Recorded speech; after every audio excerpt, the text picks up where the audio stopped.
very touchy subject to our hearts, but since we're going to be honest and just share truths with people, because that's what we need to get back to in this thing called life, is getting to the truths. It'll help people heal. So when she couldn't, have babies, then, we said, let's give it a shot. And God blessed us with some amazing little boys.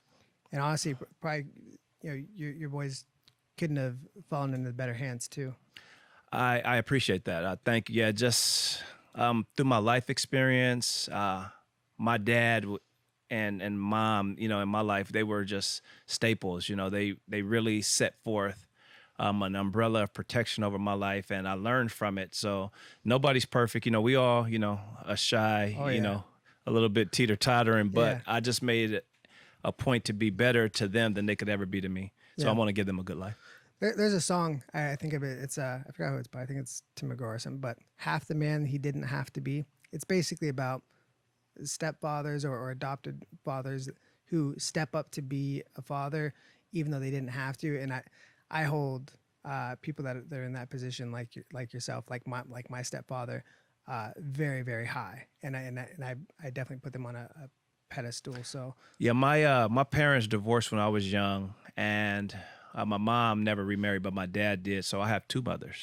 Okay. And some people look at it in that term as step parents, but my friend, good business partner of mine, Antonio, said, his stepdad is not a stepdad. Right. Or his stepmom is not a stepmom. Yeah. I hate saying it, but it's Say like mom. It's like even my it's politically correct. My stepbrother is he looks he looks Hispanic. He's very, very dark. So when I tell people like, oh, that's my brother Jordan, it's I have to explain it. So same thing with my dad, my stepdad. When I tell people he's my dad, it's like he's like 6'2", and you're like, all right. You look like you're in middle school. I'm like, yeah. Yeah, you just gotta mature in that too, because that can be hard, because nobody wants their families to break up. Right. You know what I'm saying? Nobody wants failure, basically. When divorce comes, it's viewed as failure completely. And with my parents, like I told you, I have two moms, and I love them both. You know what I'm saying? And as I journey in this life, my sons, I will have to explain to them when they get older and start having questions, like, hey, right. like, you're not my biological dad. So me and my wife have already started placing in their thought process, in their psyche, in their hearts, that you were birthed in our hearts. You were just birthed in someone else's stomach. Yeah. I like that, because I don't know if I was just a kid, which I probably was, but more times than I'd like to admit, I used the "you're not my real dad" line, and because I was young and angry, I probably got grounded or got caught smoking weed, or I don't know. I was young and like just angry, but looking back on that, I wish I could slap the shit out of myself anytime I said that, because the fact that he wasn't quote unquote my real dad means even more to me. This is the issue with life. Okay. Where do we, meaning men, all of us, make the choice to abandon, to walk out on, to leave mama, to leave her, to take care of the children, the young? Man, to be a single mom? Oh, yeah. And now, I was born 1971, so I'm a 70s baby. Okay. So then fast forward, 1984, 1985, this is when I'm meeting Snoop, and I'm meeting all of these guys, just these amazing young men. But if you look at data and see how many men went to prison or got killed during that time, during the crack pandemic, epidemic, right, all these endemics, right, you will get a chance to see, man, all of these young men were gifted, but who did they have to go to when they were scared, when they had fear? And I'm not saying as an excuse for any decisions that they made, but when you are your cognitive mind is being shaped, who did they have? So if I hear my son saying anything wrong about any group of people, I'll correct him. If I see my son doing what the teacher don't have to say that my son is bad. I wish they would. I'm sending you guys to these fine institutions to learn, and you're going to be cutting up and acting up. Oh, no. So I've become a PTA dad. I'll go up there and make sure, because my dad used to do that, just pop up on me. Yeah. But taking you back, all of my friends' fathers were in prison. Yeah. And they were getting They were getting calendar years. They were getting 22 years, 25 years, 15 years. Bro, when you are in the 7th grade, you only have 5 more years of school. Right. That goes by real quick too. It's a wrap. So who's going to teach you things that you need? Who's going to be at Umbrella when it's raining life circumstances on you? Right. So getting a chance to be the age I am now, and I look back in retrospect, say, oh, now I understand. Not saying that I agree with, some of the choices, but what happened in Long Beach too is because there's no dads and nobody standing for truth, a lot of guys that I grew up with started finding a different type of love, and that love was the gangs. Right. Right. And you've done some work on that front as well. Yes. Right.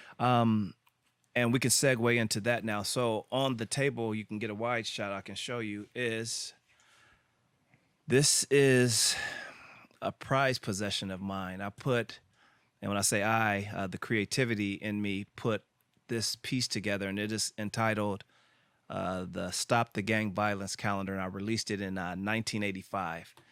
I'm going to open this page right here. And can you see this okay? Yep. So 1985, this was the year we won the championship. Here's Snoop number 12. You want to get a zoom in? I'll get a little closer there. All right. Here's Snoop right here. And then there's your brother Duke right here with the, look like I had a little mini afro, bro. I guess I was in back then, huh? Gonna make it a comeback, huh?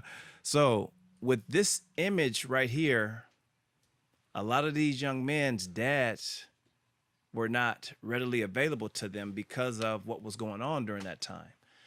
So because I live on this side of town, and it's an imaginary line there, but there is an element or a group of gentlemen that and women believe in this thought process, which is in this gang. Mm-hmm. And then another set belongs on the other side of the street that belongs to this gang. And because I live here, I'm running with these guys, and this is how this happened. Right. And because this happened, we went from playing football and having fun to partaking and embracing, and something that we all had to go through in the 80s was genocide. I watched guys that I knew grow up together kill each other. Yeah. How do you process that? Then what happens to you and witnessing that? So I lived through a war and wind up going to high school, because that was when we were in the 9th grade. Then I enter into Long Beach Poly.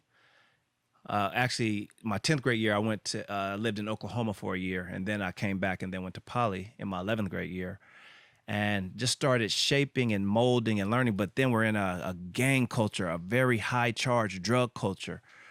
And what am I going to do? What am I going to be when I grow up? You know that term, what am I going to be when I grow up? Have no idea. I don't know what I'm good at, just, right. My dad's hard worker. My dad worked in the oil refineries, provided for the family, but we were raising ourselves to certain degrees too. We know that, he had his rules. He spoke a language that he didn't have to say a lot, but he would give you a look where you understand, like, me and your Right. daughter and my son go to school together. So now Right. my dad picks up, Yeah. my youngest Well, son. That's what I was telling you before. My wife loves your dad. Right. Dad's Pop Givens. Your Yeah. dad's so cool. Yeah, he's a community dad. Yeah. Like, he was like that. And what's interesting enough is the entire city, and I don't say this lightly, Snoop, anybody will bear witness, all the you could use the term hardcore gang members, they respected my dad. Yeah. He was a community dad, and it was just a few because all of them were gone. Yeah. And my dad was by no means a community dad, but same militant style of parenting where he didn't talk a lot. Like, he barely said anything really. But when he did talk, I'd listen. And like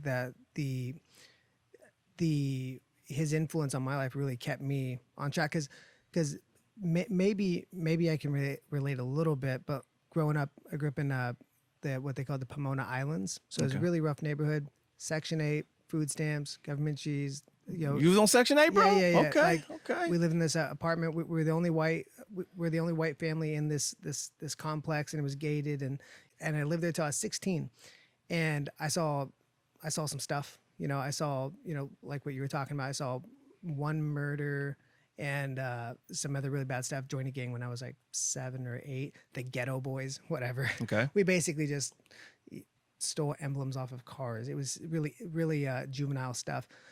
But then when I started high school, I got bused to Claremont High School, right? And that was a much nicer school.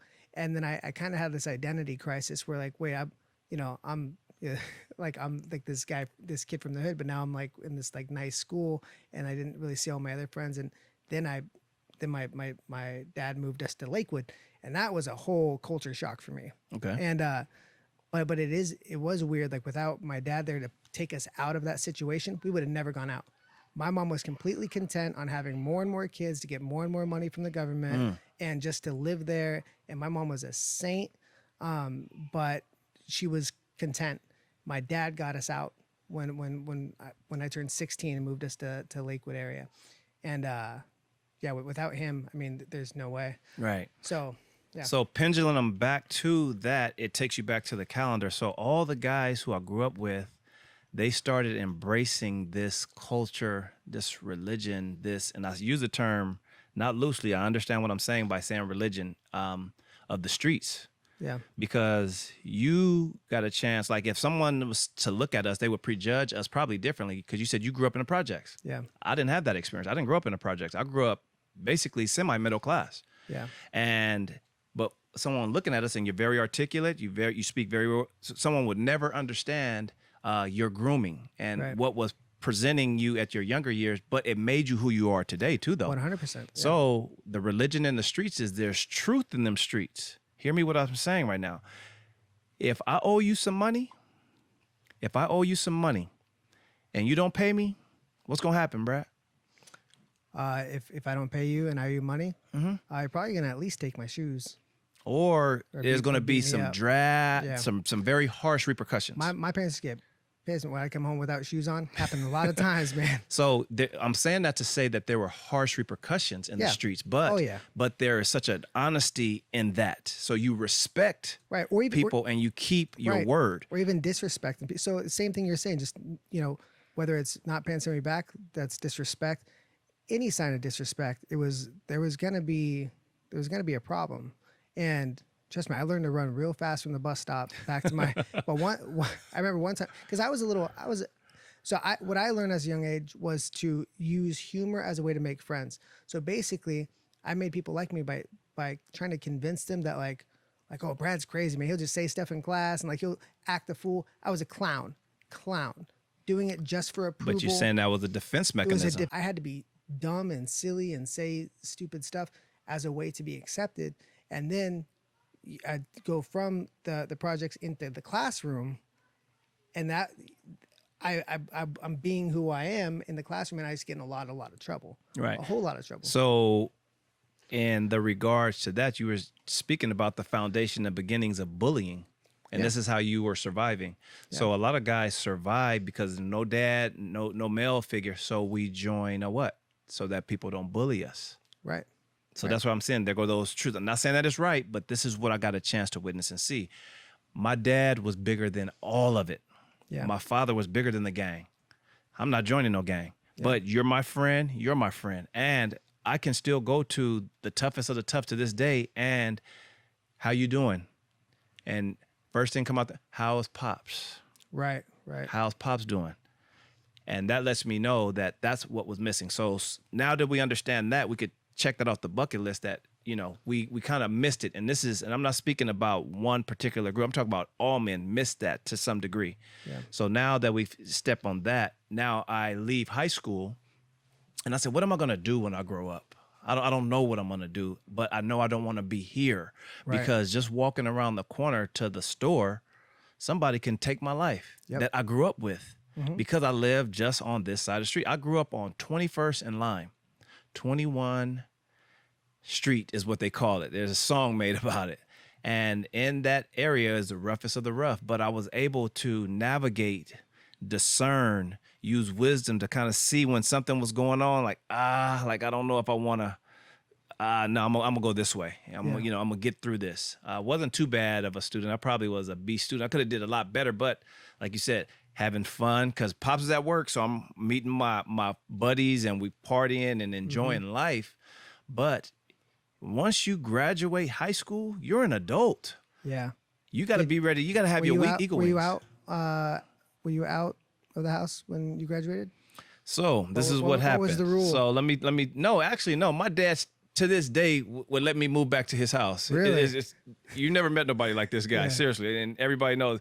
He's like, y'all can move back to the house. I said, no, I'm not gonna do that. Yeah. He's come over to our house and help out. But taking you back, I remember it's December of 1988. Okay.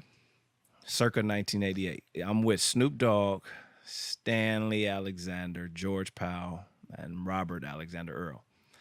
And we're out by the Long Beach Mall. Most people watch the Warriors. I watched the Wanderers. Remember, did you ever see that where that guy got him to enlist in the military? When you get a chance, go back to the Wanderers. And we're walking behind, and the recruiters, hey, what you guys doing? Had us come in and start talking to us about, some great options. Where you plan on going to college? He said, do you know that if you join, and it was the Air Force recruiter, you could go to college? I'm like, well, I know that, my dad works, but I didn't have a plan of going to college on his dime. So I'm like, Right. planted the seed. So what he did was he had us take a pre-ASVAB test. Mm-hmm. And had to do some push-ups and, just little basic things. Snoop said, hey, I'll be right back. I'm going to the car, and left me in there. It's crazy just how all of these things happen for all of our different lives and just the directions we would go. So I basically signed up and forgot that I joined the military, bro. Don't you hate I was when that 17. happens? Oh, yeah. I hate it when that happens, man. I'm 17. So he wound up doing his follow-up, and because when you're 17, you have to have your parents' signature with it. So he followed up with my dad. So I'm already enlisted and forgot that I'm enlisted in the United States Air Force. So life in that 6 months, we just having so much fun, enjoying ourselves. Your junior high and your high school friends, these are your brothers and your sisters. Yep. For life, good, bad, or indifferent. They're going to be your family. And what wound up happening is a week after high school, I'm graduate. We did our little Disneyland. Where you going when you graduate? We went to Disneyland, come home. I'm in the back room, get a knock on the door. Guy showed up. Oh, hey, how you doing? I remember you. He said, you ready? I said, ready to do what? He said, son, you're a property now of the United States government. Right. You get some shower shoes, a backpack, and $50, all you need. I'm like, what? And I'm in San Antonio, Texas. Heat of July, burning up, 4 o'clock in the morning. We get in there. At the time, our styles of hair, I had the little flat top, but it was cut like Bobby Brown. Okay, yeah. Bobby Brown, what you doing in my Air Force? As they got the dogs barking. Yeah. I'm like, what did I just do? Yeah. Pick your bag up, put it down. March us all in, and everybody start putting these brown t-shirts on, taking off our civilian clothes, and then you just start hearing bzzz. They cutting everybody's hair. I wear a bald head to this day. I think I still got a flashback. So That's my style. You haven't grown it out since then? Actually, I did it every now and then, but I still kind of remember those days. But then I'll take you to the Air Force and start teaching you to make your bed up for real. Yeah. We had to flip a quarter off of it and start working together as a team. You got to march in the uniform. Everybody got to be in step and toe. You got to learn to shine your shoes. You got to learn how to get a gig line. You got to learn tie. You got to learn some things. So with that, started teaching me a little bit of discipline from a different form of discipline that even my dad was sharing with me. 1990 come around. So I joined in 89. Desert Storm came. I'm just turning 18. Nothing is even developed. Actually, interesting enough, I didn't even have facial hair. Hair didn't grow on my face until I was 22. That's how young. I looked like I was like 15 years old in the Air Force. Yeah. So, but I had a community, Scott Bishop, J.J. Johnson, Kelvin Roby, Alcaraz. So I had Latin brothers, white brothers, black brothers, just all came and said, we're going to help this little young man out. So I learned something in that. I'm learning that, this is family too. So Yeah. now I have my junior high friends that are my brothers and sisters. Now I have my high school friends. Now I have my military brothers. And I'm learning, brothers for life. So now we go through that whole experience and I leave a gang war. I go to the Air Force thinking that, hey, the guy told me they're going to pay for college. Enter into war, do my 4 years. I get honorably discharged, come back home to that same gang war. But now what has happened is that was the inception of us starting to fight. But when I came home, it's a lot of people gone Yeah. from a thought process. So now I get to juxtapose street life gang war to world stage war. Yeah. And now I look at it from a different perspective. What am I going to do now? I'm back home. And I said, okay, the guy, I'm going to take him up on his word. I got my GI Bill now. Right. So my dad don't live too far from Long Beach City College, which Long Beach is now revamped on PCH in Orange. Yep. Beautiful what they've done there. Yep. It was an older structure at the time. I get the course syllabus and start looking around and stuff. But just right when that happened, my mom and dad bought me a little camera. Is that it? Canon AE1 program camera. Is that Imagine that. Can I check it out? Check it out. All right. It was film. Dude, this feels like an actual, this feels well made. Yes. The analog, the old school. Does it work? Yeah, oh yeah, that thing is still, it's still fire. It's AK-47, bro. You can get it wet and everything. Just it'll keep firing. But check this out. Try not to break it. So fate would have it that the course catalog had photography, black and white course. Mickey Wilson was the instructor at the time. And Brad, this is a trip, bro. I thought it was the craziest thing my parents could have ever given me, but it wind up changing my course and direction in life. So I would go into this class, learn a little bit, but I thought it was kind of weird, so I didn't really pay it too much attention. But it was a little contest to enter into, a little photo class contest. Yeah. And so once I got the basics down of just how to load the film, how to, go into the dark room, bro, when I developed my very first image ever, when you go in that dark room and then you go into the developer and then the stop, I'm talking old school because, a lot of people in today's time, everything is digital. They wouldn't understand that process. Something happened in that dark room, that moment. It's like as dark as it was in that room, it became amazingly bright. I was like, something happened that just like how people get their superpowers. Yeah. in the comics. Like you get bit by a spider. Bro, at that moment, I said, I really like this. Yeah. So then, You're probably one of the most well-known photographers that I know of. thank in the you. area, right? I would say that I've been a photographer now 27 years, so that would probably dictate the fact that I'm known. I've been doing it a long time. And I do mean that as a compliment, but not really. More of just a matter of fact. You're probably the name I hear most of when people talk about photography, and definitely, all I know is the area, right? Because I never go Super anywhere. solid. Yeah. And what will wind up happening, and I'll stay in that vein, is now I take you back to the 80s. I grew up with all these guys, right? So now I have a front row seat to be a photojournalist through the experience of the gang genocide that I was living through. So I would go take pictures of the guys that I grew up with who are my childhood friends, and it puts me in a position now that I'm developing these amazing images. And you have people like Neil France. He's still an instructor today at Long Beach City College. Mickey Wilson, they're speaking into my life saying, you're good. Man, these pictures are good. So I started believing in what I'm doing, because a lot of people can be dream killers as well. Yeah. You're not that good, so you change your direction. It only takes one person. But because I'm not insecure, because of my dad, because of my parents, because of my friends, because of my community, I pursue this thing called photography. And from there, this project gets released in 1995. That one's cool.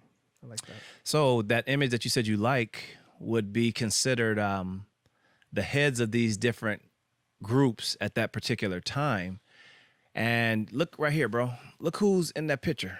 Old Pop Givens finds Oh, himself really? in a picture because the things that he lived through That's through Pop? the civil rights and those different movements, Yeah. I was able to allow his house to be the place that they would all come as neutral ground to speak peace at that time. Really? Yeah, so the peaceful calendar had a moment in time where all these men, yeah, that's your brother right there. Okay. Oh, Slim, yeah. And but taking you back, these heads of these groups, and when people think that it's not organized in the streets, it really is. Things are ran very, very efficiently. And if somebody tells you to do something, you have to do it in the pecking order, just like in the military. Yeah. You have a sergeant, you have a staff sergeant, a tech sergeant, you Right. have a master sergeant, you have a chief, and it gets delegated. So me being able to see how the streets operate and how actually in the military operates, I'm like, wow. So as me putting this peaceful calendar together, I'm trying to show that you have to remove yourself from that lifestyle from a creative standpoint. But if this is all you know, you can't see it right now. So now that we reflect back on this work, now you have basically a historic document. Yeah. Do you consider yourself a historian in a way? I say that I've lived long enough now to say yes. At the time, I didn't understand it, but Yeah. I have enough information. At what And that's interesting. At what point does a documentarian become a historian if they're documenting the present? Right? that's deep. But then that's certain songs were ahead of their time too. Yeah. So in neighborhood, the guys and gals in this particular work embraced it in such a way that it became their own. They didn't have Facebook and it didn't write on books and stuff like that. That's something we would understand in our time. Right. Radio, all that stuff is just coming. So this became the yearbook. This became the obituary because a lot of people in this died. This became Long Beach. Do you realize that this particular calendar has so much value to it that it belongs to them. It's not even mine now. It Yeah. belongs to my people. Right. And what wind up happening, and we can kind of fast forward, I run into Camille and she said she saw it and said, you know what, this is powerful. Like she could see the direction and she believed in me enough to allow me to bring my imagery to Long Beach City College in a way that I don't think has been done before. And Reagan Ramali at the time said yes. She said, okay, let's allow this to be so. And we wind up having power of choice. So I juxtapose images without any text of people that I grew up with that made that life choice. But then I took pictures, and this is from an African-American standpoint. Right. So you're saying black. So then you would see an image of somebody who looks like they're in a gang attire, but then you would see an African-American male in a fireman outfit, a police officer, a judge, a teacher, a doctor. I shot everybody, a principal. I shot it, a politician, and I juxtaposed the imagery without any text. Right. So now when you look at this, you say, wow, like they made that choice. But then again, like you said, life is about choice. So that's how the gallery exhibit came, power of choice. Because you said you grew up in the projects. You had every right to be in a gang. You had every right. Because at a certain point, it is a choice, but it is also a choice of survival. And not survival, I'm not saying like it was like, do it or, something bad's going to happen. Well, technically. But it was more just like a social survival too. Like if you are a kid and you want to participate in the activities of other kids in the area, I mean, especially when you're in a project, a gated project, I mean, your other choice is just to be a target every single day. Correct. And get your stuff taken. We had our house broken into every year for sure, but sometimes more than that, and beat up all the time. And that was like even associating with those people that were supposed to be, because I was like in it, but like also, it was wish-washy. Right. And it was all juvenile stuff. But it didn't feel like a choice is my point.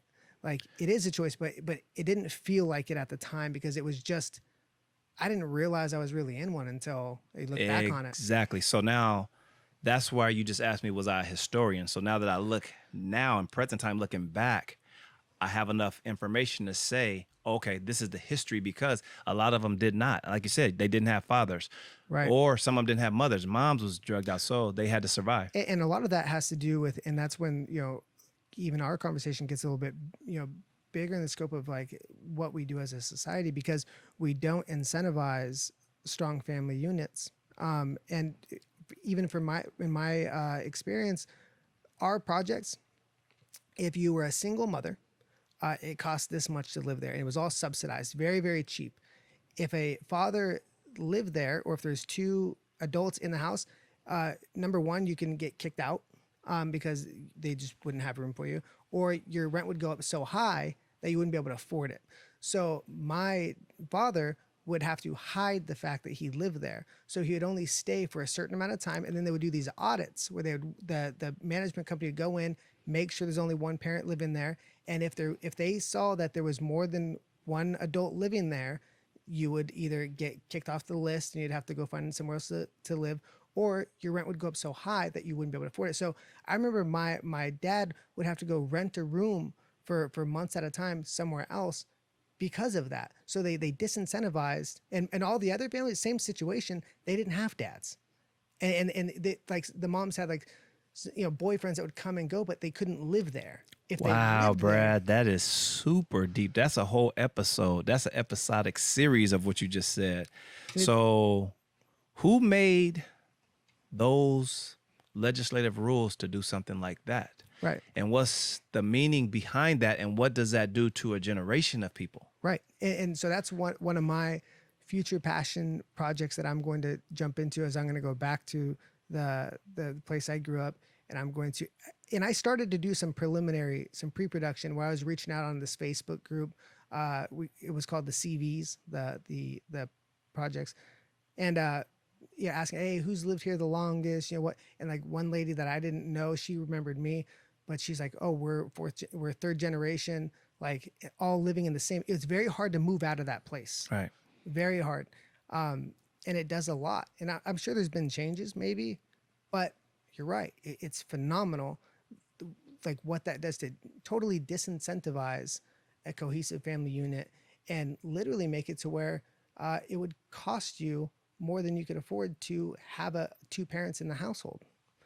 And not saying like one couldn't do a good job, but that's not the design.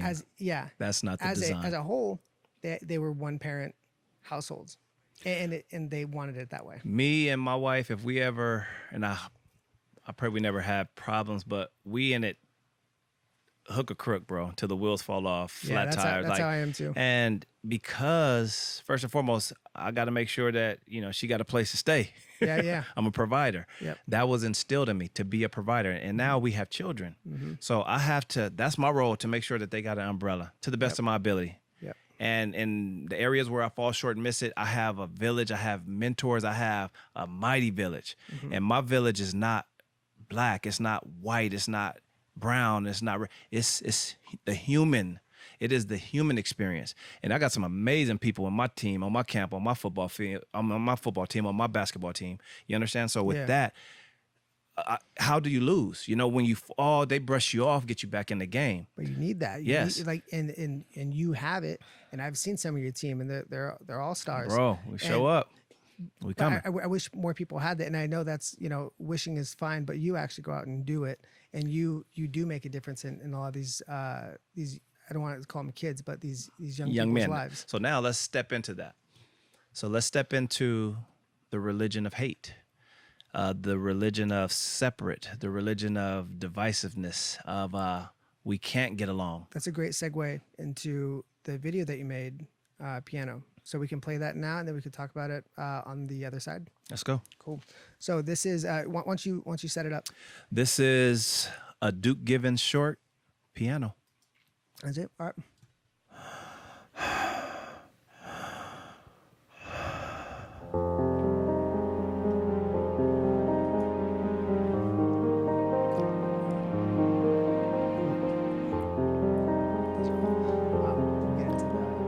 Here I go again having It's like the more a dream. this stuff on the second half. There's this intersection that looks like a piano, but I got this very, very nice all black suit on. Wait, not all black, but white. Wait, I thought it was white, but now it's black. Okay, let's just say for the sake of argument, it's white. Goes by quick. Life nowadays truly is a rough mass of violence, racisms, schisms, and isms just everywhere we look. Mass confusion. So much so that it has left us ultimately with this $1 million word, anhedonia.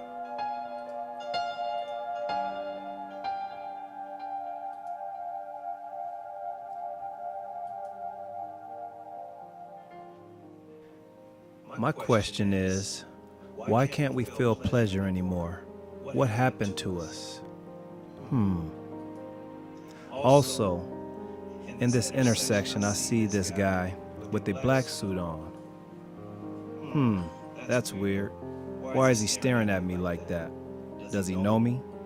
Have I done something to him to warrant that type of look? Why am I looking at him like that? Do I know him? Has he done something to me to warrant a look like that? In life, we are walking away from each other when in fact we should be walking towards each other. Actually walking with each other on this road called life. As we walk together, it will make that word anhedonia loosen its grip on our very souls, and that medicine called love thy neighbor could heal our land.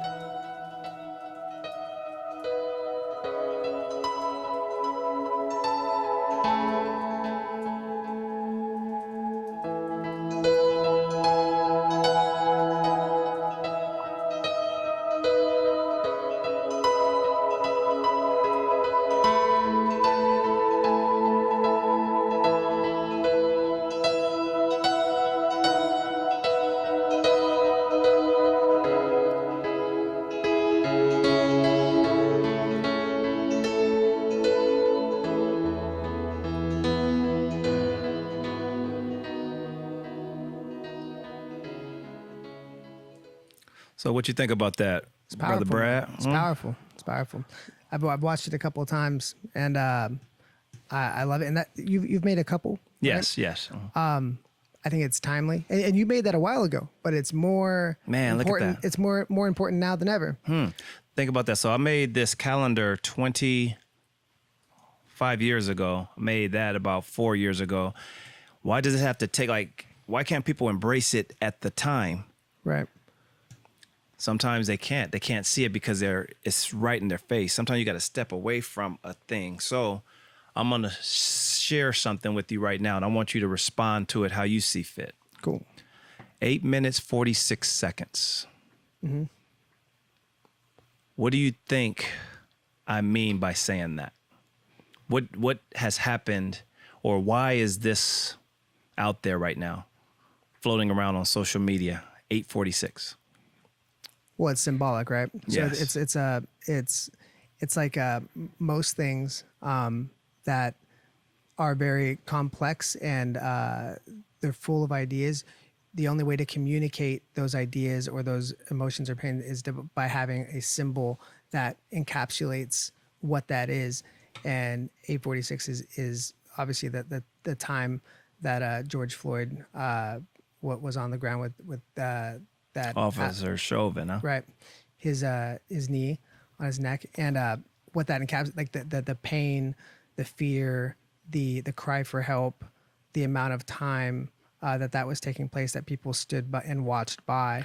I mean, you can analyze it pretty deep, but it encapsulates the feelings and the sentiment behind everything that happened within that time, right?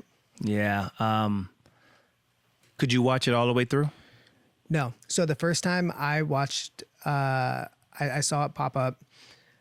I probably got a minute or two in, and I turned it off. Why? I wanted to make sure I was in like the right headspace to like finish it. Because well, it was disgusting, right? So, and it was bigger than just looking at your phone for a few minutes, like taking it and then carrying on with your day if you're at work. I wanted to really watch what was happening and be in a mind space where I could really observe it and think on it and meditate on it, because it was very, very hard to watch. And if you like, say you're at work and you're just like, you can't just go back to your day to day after watching something like that, right? So it took me like 3 times to get through it. So let me share with you what happened. Being a historian now, man, you have to be on the right side of history with things like that. And what happened is those officers took off their uniform even though they had them on at that moment. And they missed their mission statement. We know that all police are not bad. I actually have had a chance to know the last 3 chiefs in Long Beach. One was black, one was white, and the current is Latin. Right. And all amazing men. All to run the Long Beach ship, have to, really put yourself in a position to know what you're doing. But you have people that will put on the uniform and not understand the true mission statement.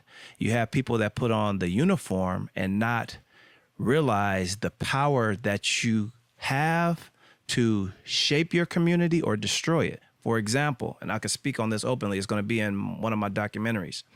Jason Lehman, he has amazing officer organization called Why'd You Stop Me? But there was a particular time where Jason, I don't need to say the other individual's name, but I used to work out at a boxing gym, and he was on patrol, and he had to, he seen what appeared to be suspicious activity. And when I talked to that other individual, he said he was wrong. And he said he threw something. Now, as an officer, it has to get heightened where he didn't know if it was a weapon or drugs or what it was, but he threw something. And him being so young as he's riding away, he could have put himself in a position to lose his life. Now, what does that do to that officer if he does not use wisdom in that moment? Hear me now. But he did use wisdom.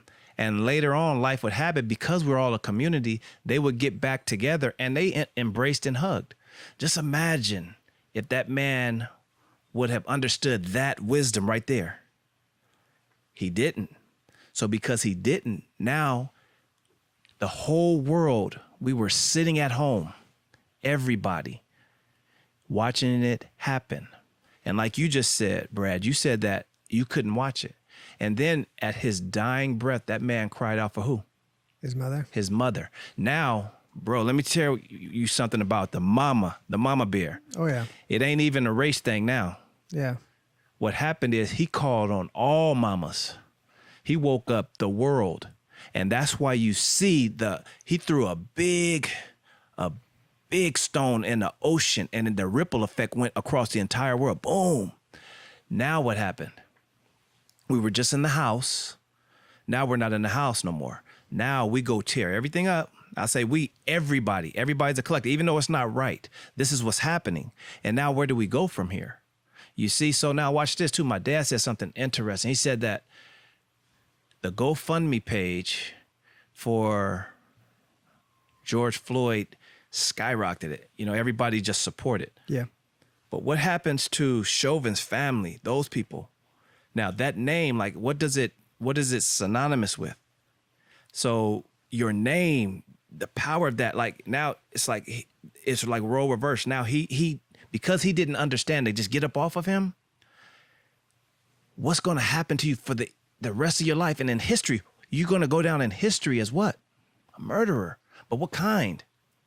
One that is viewed as a racist, evil. Oh, well, he's not going to have a very successful time in jail either. But take them out of it. This is happening.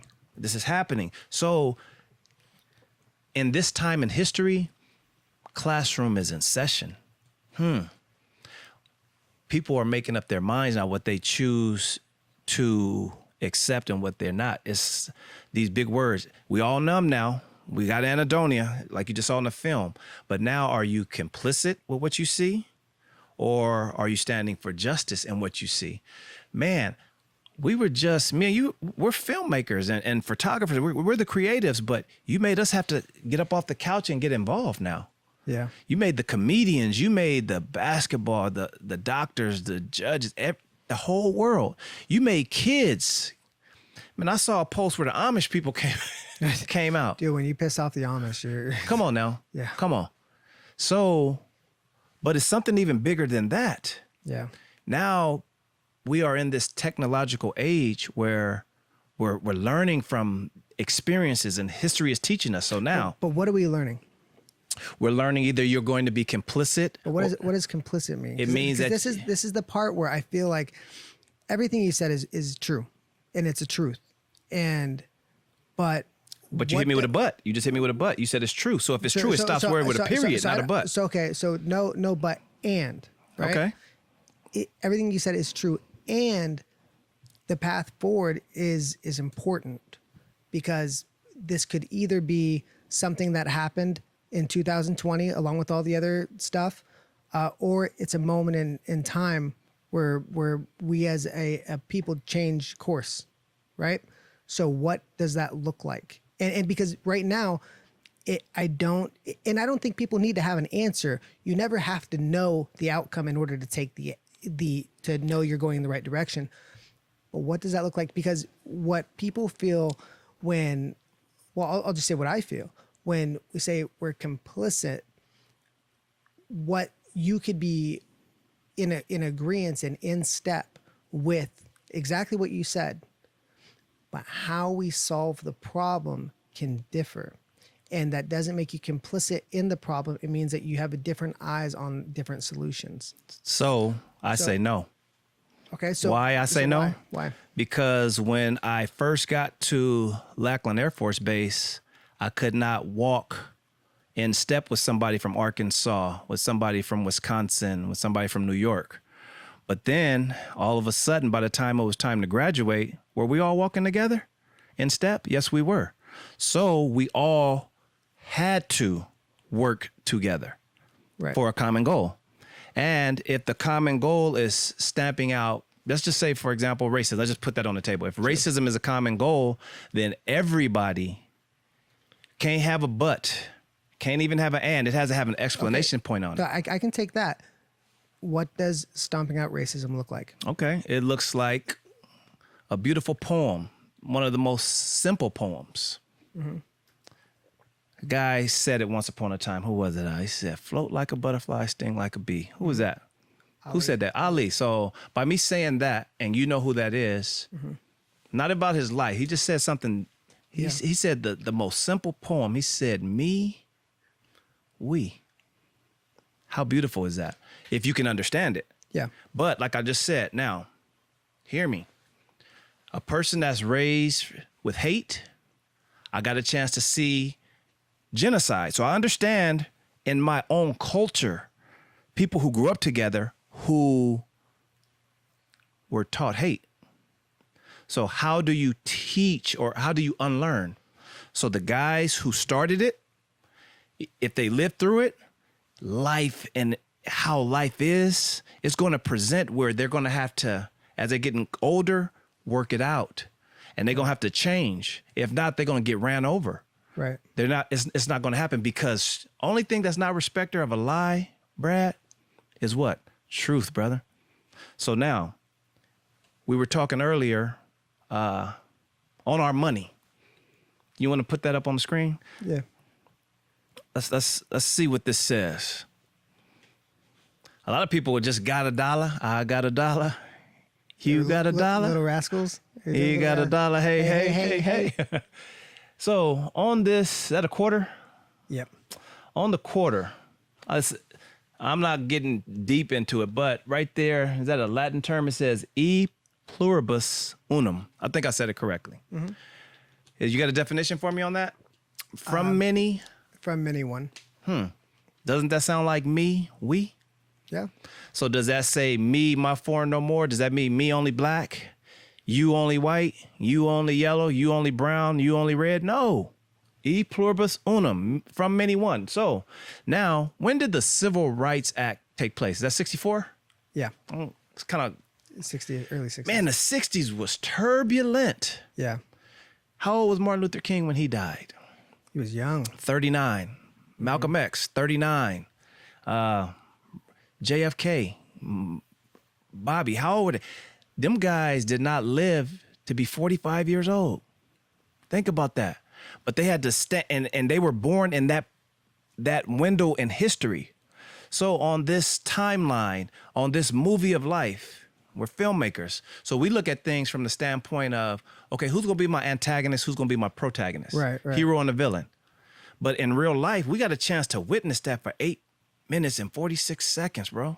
And it's not even just him. It's the ideal of it.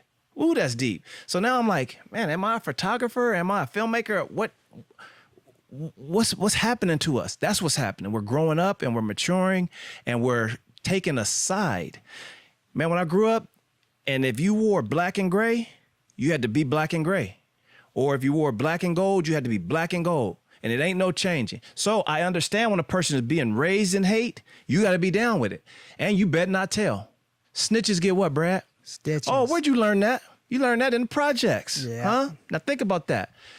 Truth in them streets. Yeah. But now, if an officer does it, that is a group of people too that has to protect one another. People understand and starting to see it. But are you standing for truth, or is a snitch going to get a stitch?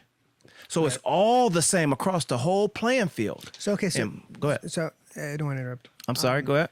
So that kind of brings a good point with as far as like what happens going forward. So defund the police has been a big calling point, right?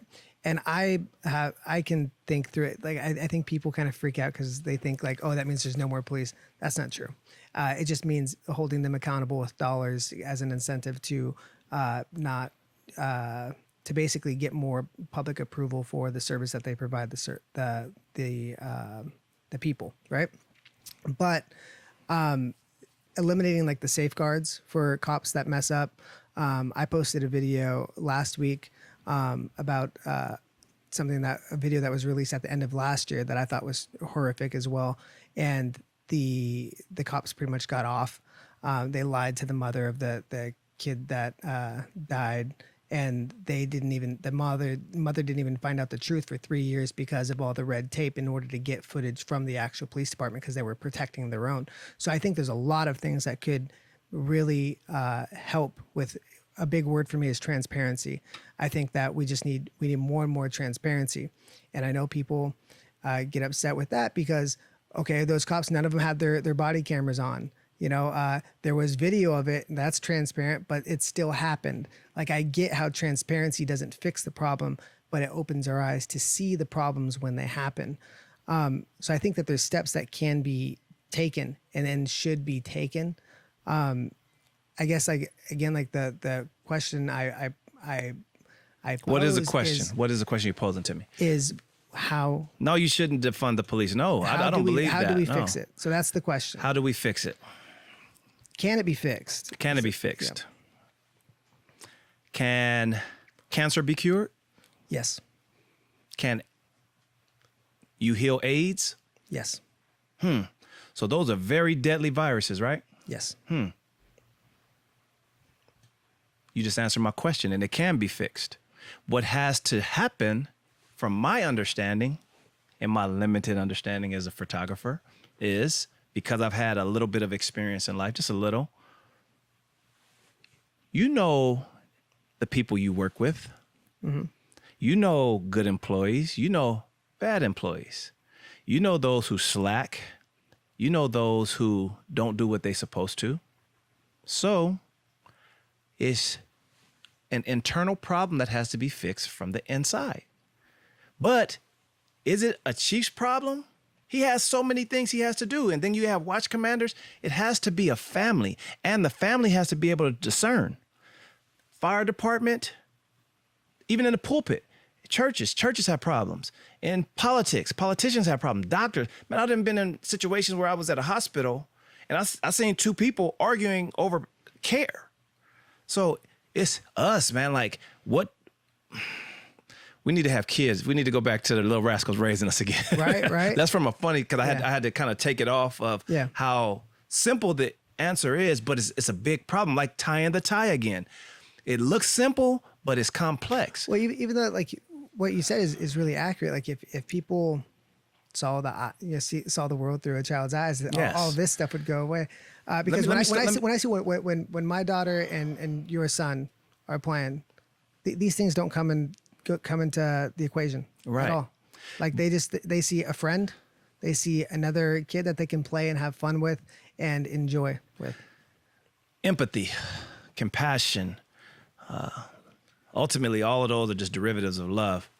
Apparently, what we're seeing in this time in history is just not enough love. Yeah. But I'll give you, for example, I used to work for Long Beach Transit. I was a supervisor many years there. And I had to respond with the police to diffuse situation that was going on the bus. So a lot of times it was teaching me wisdom. A guy on the bus, I could tell he was on drugs. So I was able to kind of bait him to get off so that the bus could just keep going. But now it's just me and him there, one-on-one. Yeah. So first and foremost, I look at him. Whether he looks at me as an authority figure or not, because I'm a supervisor, I have the say-so to say, yes, you can get on the next bus, or no, you can't. But he started taking and pushing the envelope to where he started using profanity towards me, cussing me out. So now, a lot of times in life, you can take my money, but since you're there, you can't take my money. And he started using a lot of foul language, and then he said what he was going to do to me. So when a person is talking a lot, from where I come from, Brad, it's just talk. So wisdom would have me just start to diffuse the situation because he's not going to do nothing. Right. Brad, you ever fight in life?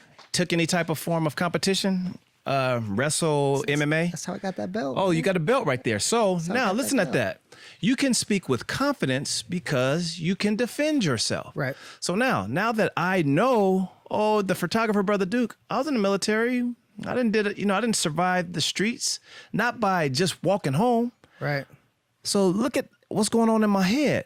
So if I have hate in my heart, now watch this. I could use that moment in that situation and really either get him busted up or I can bust him up. Yeah. But I took the side to say, you know what? He's not well. Right. Yeah, compassion and empathy. But there's a time and a season too, because if he would have put himself in a position to step over that line, Well, there's self-preservation is one thing, and that's where things get a little murky. But I think hate is the root of it, right? So I think of it like when I think of in terms of like religion. Religion is a tool, right? And in the hands of a good person, man, I've met some amazing, beautiful people that are religious. But that's something that we have to talk on too. I don't mean to step on you, but when you say religion, let's take that word out of it. Let me get this point. But if you have hate in your heart, you will find the channel in order to release it. So some people, it's religion. Some people, it's politics. And I don't care, left, right, whatever. If you're a person, and pardon my French, I'm pulling back. Okay. If you have that hate in your heart and you get something out of, putting other people down or being so right that they're wrong and then they're the bad ones and you're gonna, whatever it is you're gonna do to the other, whatever channel you use, it doesn't matter because the real problem is that people with the hate in their heart feeling the need in order to take out their pain on somebody else. And so I don't care if it's religion. I don't care if it's politics. Oftentimes I think it's race, seeing the other and taking whatever pain you have inside and taking on the other person. Like that's the problem. And you have to have compassion in knowing that a lot of times it's about that person when they're expressing that hate, it's because they're in pain.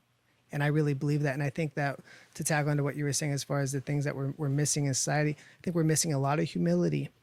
I don't know a lot of things And that's one of the reasons I enjoy talking to people like you, because you have a large perspective and you put a lot of thought, a lot of energy, and a lot of passion into how your philosophies on life, and you pull from a lot of experiences that I didn't have the privilege to have. Whether it's like, military, I love talking to military guys because like I didn't get that. And you have to have the humility of knowing that you don't know. You don't know a lot of things. You don't know much more stuff than you do. It's the same thing as like if somebody, the first thing I think of if somebody cuts me off on the freeway is I don't know what they're doing. I don't know is there a lady, going into labor in the backseat? I don't know. It's not about me. It's them doing their thing. I don't know. The reason people cutting you off in California because we got road rage. That's why. Yeah. Everybody. But yeah, especially election year. I think a lot of road rage. So to answer that question, answer it twofold.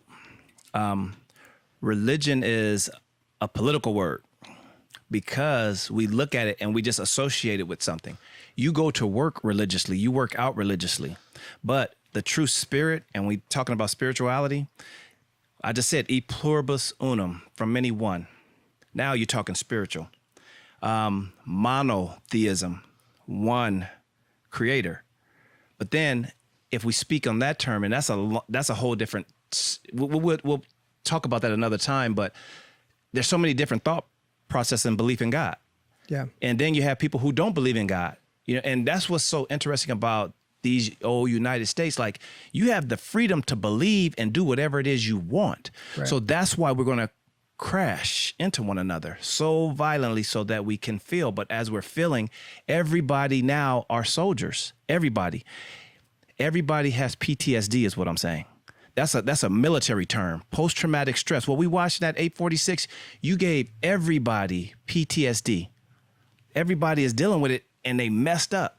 But then it's not just that issue. It's all these other issues. We can watch Fox News. We can watch CNN and they're fighting. Or hear me with this, how the thought processes of how the message is being delivered. I like to watch them both to just get the perspective and see what direction, and I can inform my opinion about things in a rational way.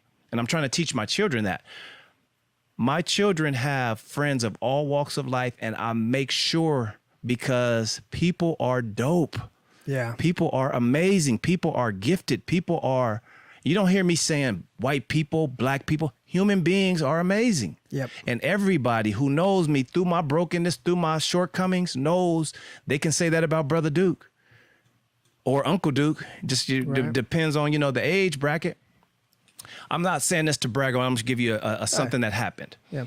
I flipped a house one time. I've been on my HGTV too, so okay. I'm learning. But a few years ago, and I made it a point. And your what's the green thumb one? What's that network? Is there a network for that? We just do. I'm learning it. Dad has taught me that. But let me stay in my thought process with that. So, I had a little extra money that was on a flip that I did that turned out pretty okay, and I made it a point to show two young men. One happened to be white. One happened to be black.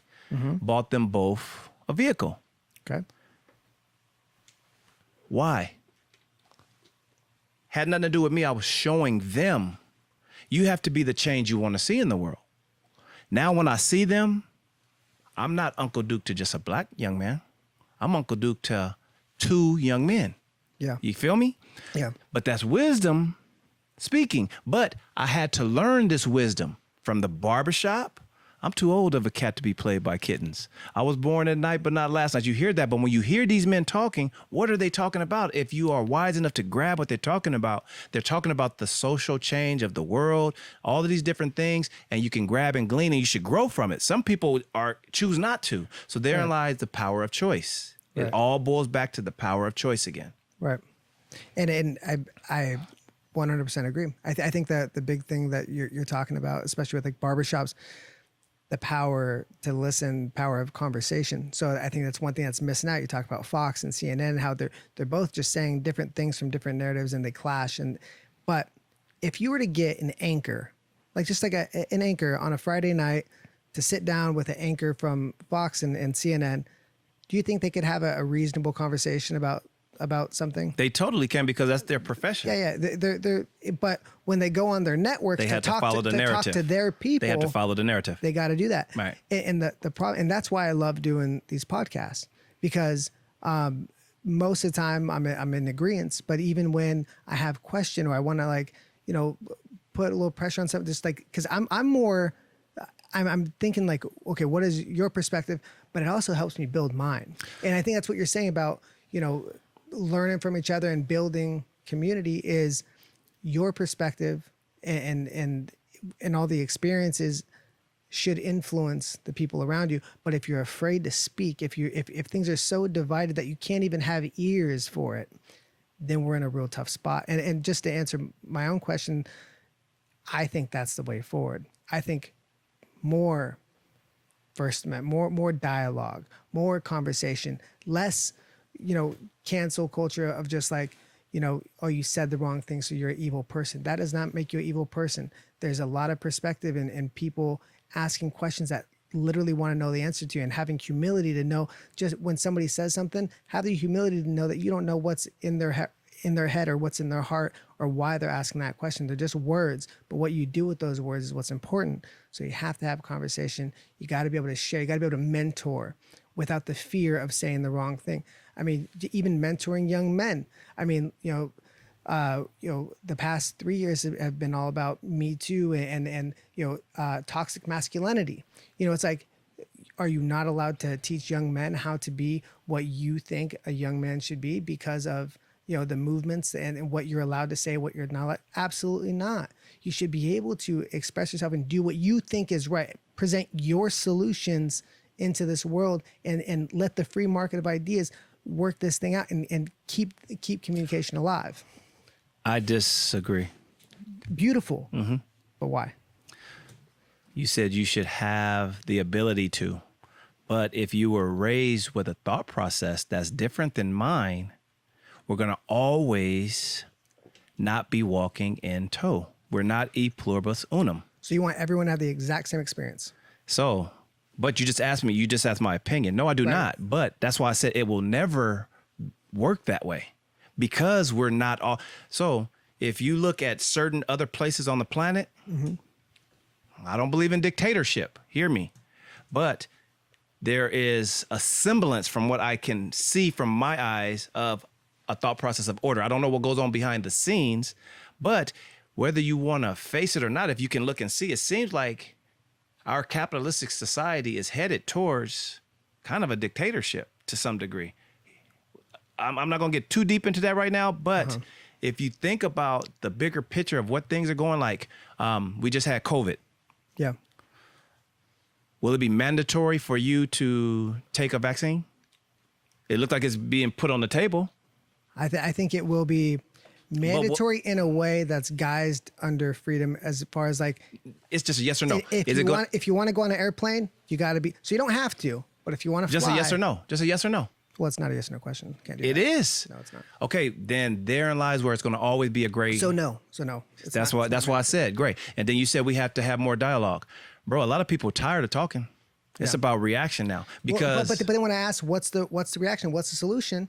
There's no solution other than sharing ideas. So what do you mean? What do you mean there are no solutions? That's what I was asking though. And racism.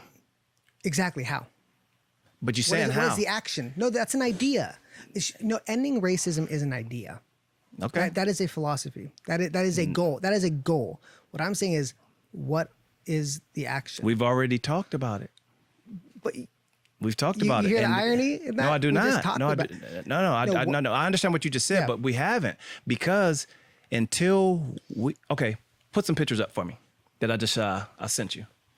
You said that's the irony. I'm about to show you some irony right there. Okay, so the first image you see is 3 young African-American women saying Black Lives Matter.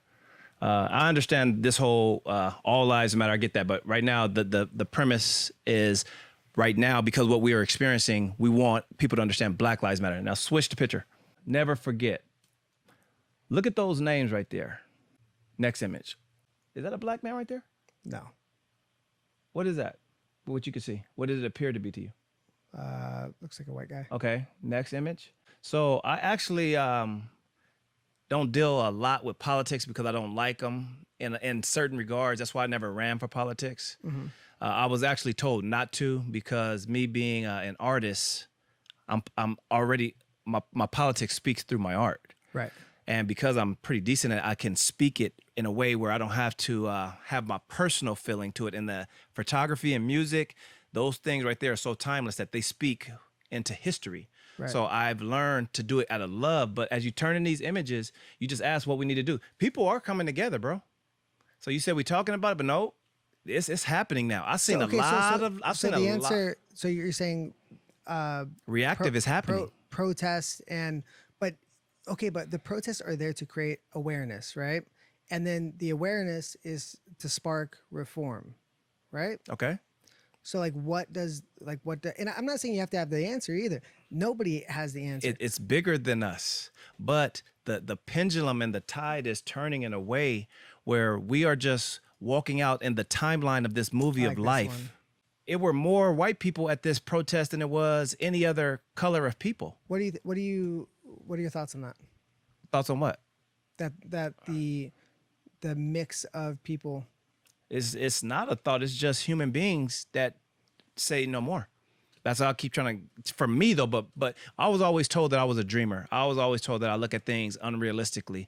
I was always told, but my life experience dictates that human beings are dope.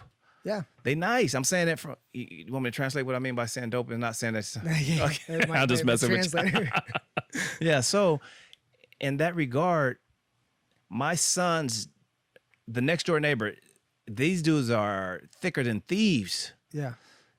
He's white. My son is black. Yeah. But they get a chance to go in the backyards. I open my door. Blake's there. Uncle Duke, go ahead. I'll just move out the way. He's beeline to the room. They go out there in the backyard. They're becoming botanists. They're learning about plants and getting grass in their hair and snails.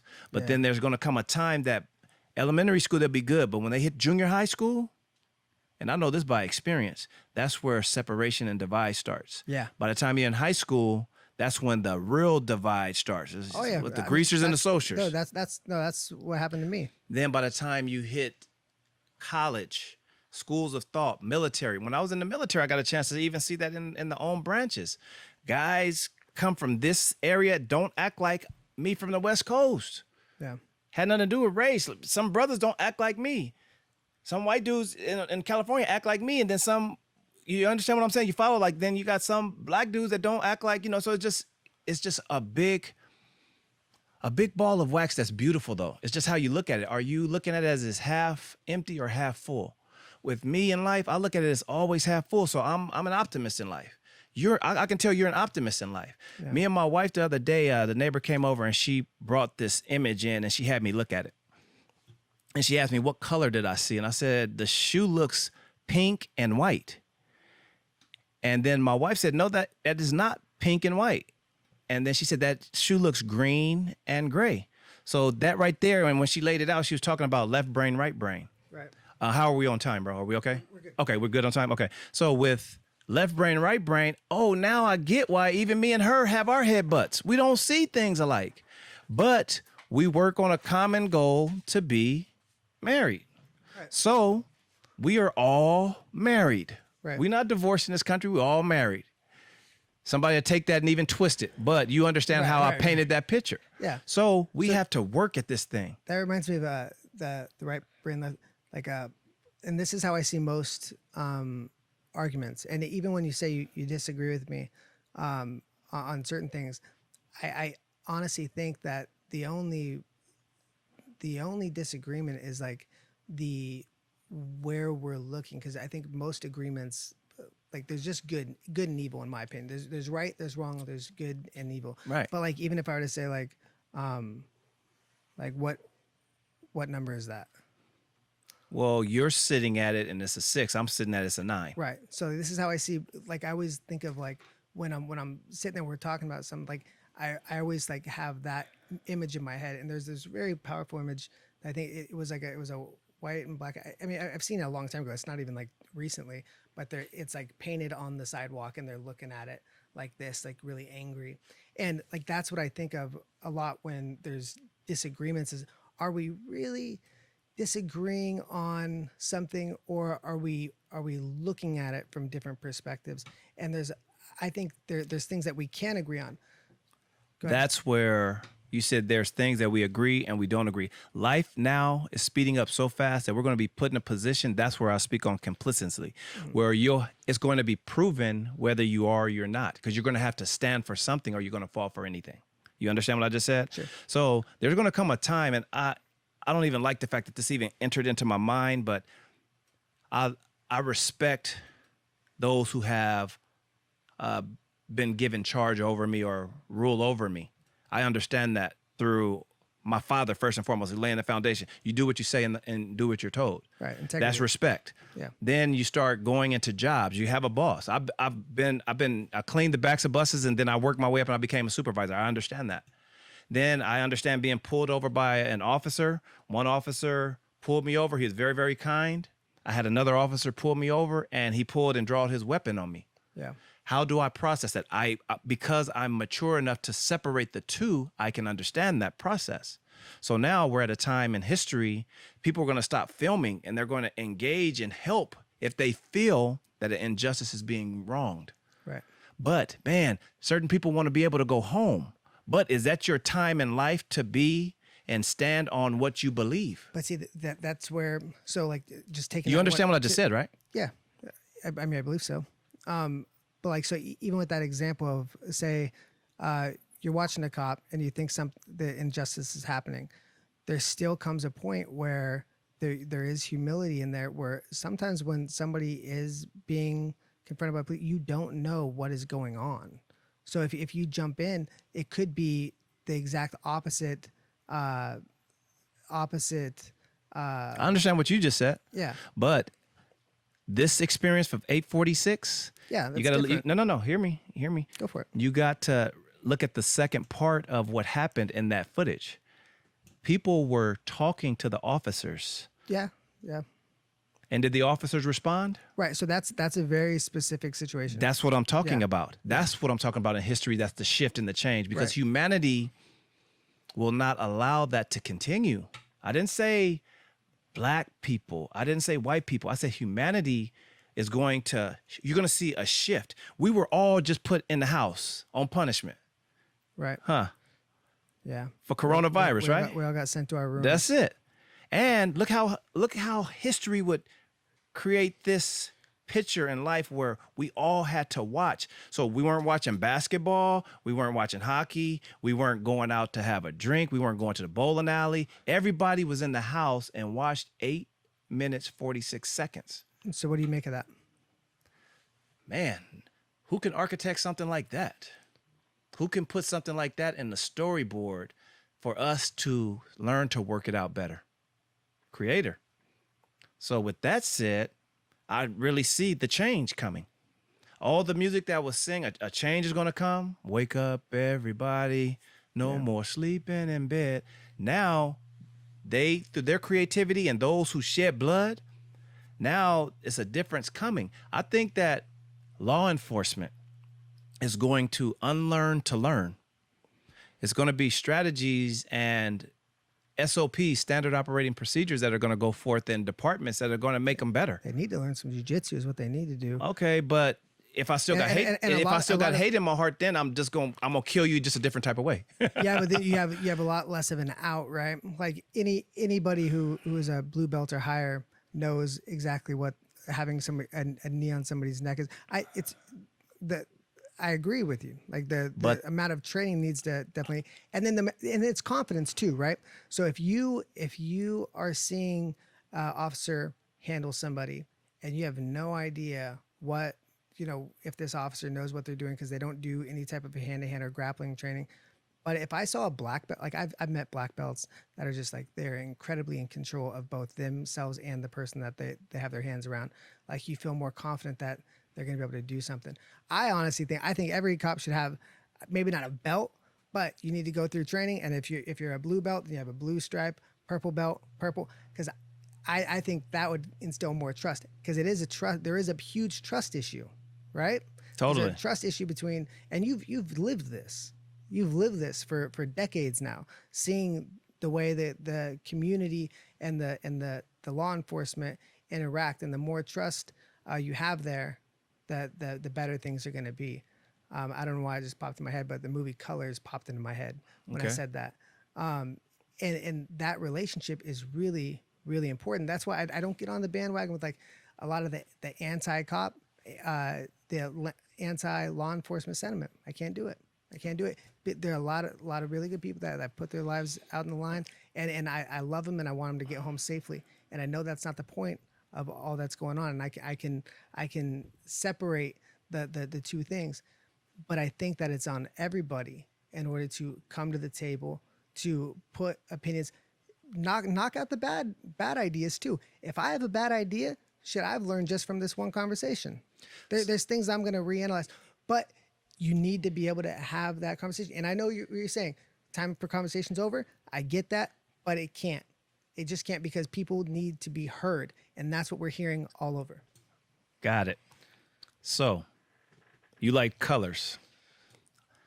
You ever see a movie Crash? Love it. One of the best movies. I think it won an Oscar, right? I think it did. Thaddeus Newton. Was it Matt Damon? Say it again. Thaddeus Newton and Matt Damon played in that film? Yes, just say yes, Yeah. I think. Yeah. Yes. Wait, Matt Damon in Crash? Matt Dillon. Yeah, Matt Dillon. Matt Dillon, okay. Yeah. Said his name incorrectly. I sat and watched that film with an older gentleman, and everybody was pissed off with what happened in the film with this officer. But I learned something from that film where at the beginning he did something he violated that woman. Yeah. But whoever wrote that film put it in such a way where it had to make us think about, who do you want to save you? Because at the end of that film, what wound up happening? She was in a horrible car crash, and she got stuck. Right. And the individual who had to save her life was a person that gave her PTSD, who changed her life. Me and one of my mentors sat with me, and as he's talking to me, he's talking in wisdom. Everybody else is talking from emotion. So wisdom is going to put us in a position, as I look at that, where as we crash up into each other in this thing called life, they're going to have to change, or change is going to change them. Yeah. That's all I have to say. I think that people, especially in the technological age, can see. And I think that they're going to make up their mind, and they will be in a Marvel movie at the end with fighting against, what's my man who had is it Thanos? Yeah. It showed all these different races of people coming together to stamp out the thought process or the idea of wrong. You just said it. You said it. You said good versus evil. I'm always in the thought process from every great writer, from cartoons. It always has to be a protagonist and antagonist. Yeah. In our culture throughout the years lately, they were always allowing, the antagonist, a group of people believed in the idea of, always be the low, the under, the wrong. I just don't see it like that. I always been the one who could see the silver lining. I've been in the forest. I could see it. And I could see the light through the trees. So in that, good is always going to win. Yeah. My only fear with that, it'd be the last thing I say about it. My only fear is that bad actors disguising themselves with the good. Right. And I see that a lot in corporate America. I see that a lot of like the virtue signaling from the top. I think that some of the people that create or support the problem are pretending to be part of the solution. And I think there's a lot more power. Somebody told me recently, I had a guest on, he said racism comes from, racism can only come from a place of power and have the ability to oppress. A lot of people don't have the ability to inherently oppress, but a lot of the big companies that are virtue signaling do oppress and do support and helped create a lot of the problem that we're seeing today. But they're hanging out in the back, pretending to be the good guys. And to me, that I think that's a big problem that we're gonna have to deal with at some point too. But what that looks like, I don't know either. In closing, I look at you now, young man, as being 33 years old, not 33 years young. Thank you. I think that's a compliment. That's a very good compliment. It is. It means that It's the wrinkles now. you've lived in life long enough to say, you know what? I'm trying to try. I'm making. I want to be the change I want to see in this world. If you're even talking about communicating and dialogue, because certain people are dead set off. No, it is no. Yeah. I had the fortunate opportunity to have a learning life experience with a few gentlemen. Brother Duke ain't the type that really do the mountains. I'm not the outdoorsy, Yeah, neither. I'm a house cat. Yeah. But I took the time to go on this 4-day hiking trip with some guys. Actually, guys that I go to church with. But things would happen on this trip that would show me that I know that we all are our brother's keeper. What happened? First day we go on the hike. It's called switchbacking. You ever heard of switchbacking? So it's like you zigzag up a hill. Yeah. I have no understanding about being an outdoorsman. So I had some fast food. Long story short, we get to our campsite. Brother Duke want to go ahead and spill his cookies. Throw up everywhere. They yelling at me. I'm like, what y'all tripping for? Why y'all? Bears I said, so y'all got me up here with bears now, right? Yeah. So we have to change campsite. So we leave there. The next day would come about, and now we're at this stream. I got a chance to drink fresh water from a stream. Just nature was just beautiful. So we wind up hiking up to this ledge, but there was water on the side of this cliff, and it was Dan Butler, Dane Butler, Jared, Marco Olivas, and Tom Butler. So white, black, and Latin men are up all together on this cliff. Tom's shoes, he gets a little close to the edge, get wet, he starts to slip.